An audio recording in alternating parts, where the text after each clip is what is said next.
राजे शिवछत्रपती भारतरत्न डॉक्टर बाबासाहेब आंबेडकर लोक कल्याण ग्राहक संरक्षण संस्थेचे राष्ट्रीय अध्यक्ष आमचे आदरणीय दिनकरजी आमकर साहेब, इथं स्टेजवर उपस्थित मंचावर उपस्थित सर्व मान्यवर पदाधिकारी आणि कार्यक्रमाला उपस्थित आपण सर्व पदाधिकारी आणि कार्यकर्ते जनसमुदाय, आता शर्माजींनी सांगितलं की आमकर साहेब रात्रंदिवस कशा पद्धतीने त्यांची धावपळ करतात, कार्य करतात.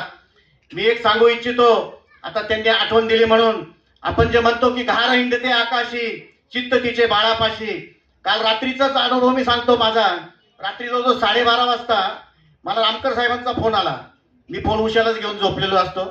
फोन आल्यानंतर मी बघितलं, म्हटलं साहेब का एवढं रात्री फोन केला, मग उद्या कसे येतात, किती लोक येत आहेत, काय व्यवस्था आहे, काही अडचण आहे का, अशा पद्धतीने आपल्या जसं आपण एखाद्या मुलांची काळजी घेतो त्या पद्धतीने संस्थेचे जे काही सर्व पदाधिकारी आहेत, संस्थेचे जे काही कार्यकर्ते आहेत, त्या सर्वांची, ते कुठेही असले, नागपूरला होते मध्यंतरी, तिथूनही मला फोन यायचे, कुठे असले कोकणात गेले गावी तिथूनही फोन करतात.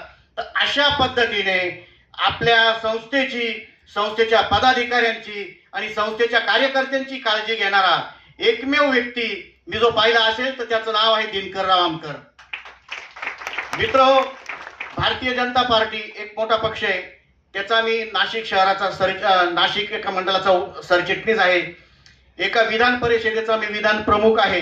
परंतु हे जे काही स्टेज आहे, ही जी काही लोक कल्याण ग्राहक संरक्षण संस्था आहे, या संस्थेमध्ये विविध पक्षांचे, वेगवेगळ्या पक्षांचे लोक एकत्र आलेले आहेत.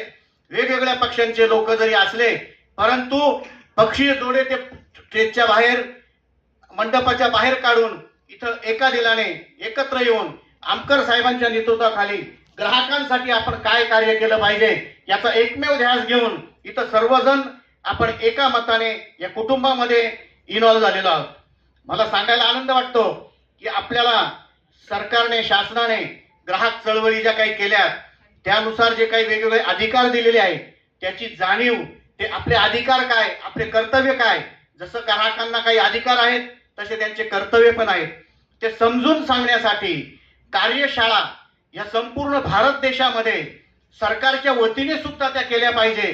फक्त कुठल्या तरी आपण जे काही आपल्या संस्था चालवतो त्या संस्था चालकांनी किंवा आपल्यासारख्या पदाधिकाऱ्यांनीच फक्त ती चळवळ पुढे नेली पाहिजे असं नसून, त्यासाठी भारत सरकारने यावेळेचा जो काही केंद्रीय अर्थसंकल्प डिक्लेअर झाला, आता 3 महिन्यापूर्वी आमकर साहेब दिल्लीला गेले होते, त्या ठिकाणी आपण निवेदन दिलं होतं. आणि आता तुम्ही जे टीव्हीवर जाहिरात बघताय, जागो ग्राहक जागो, तर ह्यासाठी आणि ग्राहक चळवळीसाठी प्रचंड प्रमाणामध्ये या ठिकाणी आपल्याला निधी उपलब्ध करून देण्यात आलेला आहे. याची मी तुम्हाला आठवण करून देऊ इच्छितो. ज्यावेळेस आमकर साहेब दिल्लीला गेले त्याच्या आधी आपले महाराष्ट्राचे उपाध्यक्ष आहेत आमचे अमोल पुरकर, नारायण दुधरे, आम्ही मित्रमंडळी इथं काही कार्यक्रमानिमित्त आलो होतो आमकर साहेबांना भेटीला. त्यावेळेस त्यांनी मला ते सर्व डिटेल्स दाखवलं. आपण बऱ्याचशा मागण्या तिथं टाकलेल्या होत्या आणि अर्थसंकल्पामध्ये त्या मागण्या तुम्ही सामील कराव्यात असं जे काही आपण सरकारला सांगितलेलं होतं. निश्चितपणे त्याची दखल घेऊन या अर्थसंकल्प जर आपण तुम्ही पूर्णपणे वाचाल तर त्यामध्ये तिथं नमूद केलेलं आहे की ग्राहक चळवळींसाठी, कारण ग्राहक जर म्हटलं तर तुम्ही, आम्ही सर्व, प्रत्येक जण ग्राहक आहे. मी मगाही बोललो की मी एका राष्ट्रीय पक्षाचा मोठा पदाधिकारी आहे, परंतु पक्षाचे जोडे बाहेर काढून आपण इथं कार्य करतो. मला सांगायला आनंद होतो की आज नाशिक जिल्हा ग्राहक संरक्षण संस्था या ठिकाणी अशासकीय सदस्य नियुक्तीसाठी ज्या वेळेस आपल्या संस्थेच्या पदाधिकाऱ्यांनी काही सहकार्याने माझ्या अर्ज केले तर त्या ठिकाणी 10 लोकांमध्ये दुसऱ्या संस्थेला ती नियुक्ती देण्यात आली. बऱ्याच जिल्ह्यांमध्ये असा प्रकार घडलेला आहे. मी तुम्हाला सांगतो की आता मागच्या आठवड्यापूर्वीच आम्ही मंत्रालयात गेलो होतो महाराष्ट्र शासनाच्या. तिथं बऱ्याच ठिकाणी भेटीगाठी घेतल्या. आमकर साहेबांबरोबर मी तिथं गेलेलो होतो आणि ज्या दिवशी चुकीच्या पद्धतीने नाशिक जिल्ह्यामध्ये नियुक्त्या झाल्या त्या नियुक्त्या तात्काळ त्यांच्याविषयी आम्ही, आपल्याला जो काही माहितीच्या अधिकारामध्ये जो काही अधिकार मिळालेला आहे ग्राहकांना, त्याचा वापर करून आम्ही माहितीच्या अधिकारामध्ये अर्ज केलं. लवकरच आता तिथं अपिलावर सुनावणी होणार आहे महाराष्ट्र शासनाच्या दरबारी आणि ज्या ज्या चुकीच्या नियुक्त्या झालेल्या आहेत, ज्या ज्या जिल्ह्यात झालेल्या आहेत, त्या सर्व नियुक्त्या, त्या बेकायदेशीर नियुक्त्या त्या कशा झाल्या, काय झाल्या, त्या रद्द झाल्या पाहिजे. आणि त्या जोपर्यंत रद्द होत नाही तोपर्यंत आम्ही अशा बेकायदेशीर नियुक्त्या संपूर्ण महाराष्ट्रात होऊ देणार नाही. या पद्धतीचं आम्ही तिथं निवेदन दिलेलं आहे, त्या पद्धतीने आम्ही तिथं सांगितलेलं आहे. आणि त्याच दृष्टीने इथं जो कोणी आपण सर्वजण आलेला आहात, आपण आपल्या प्रत्येक गावामध्ये, प्रत्येक शहरामध्ये, जसं मग शर्माजींनी सांगितलं की आपण एक बोर्ड जरी लावला की इथं ग्राहकांना न्याय मिळेल. मी तुम्हाला सांगतो, एखाद्या पक्षाच्या कार्यालयामध्ये सुद्धा एवढी गर्दी येणार नाही, कारण ग्राहकांच्या समस्या हे दिवसेंदिवस वाढत चालल्या आहे. रोज ग्राहकांना काही ना काही प्रश्न निर्माण होतात आणि ते सोडवण्यासाठी आपण लोककल्याण ग्राहक संरक्षण संस्था आणि आदरणीय दिनकर आमकर साहेब यांच्या खांद्याला खांदा लावून काम करायचं आहे आणि त्या दृष्टीने आपल्याला कार्य करायचं आहे. आजच्या आपल्या man of the match mister Sharmaji, त्यांच्याविषयी मी 2 शब्द बोललेच पाहिजे.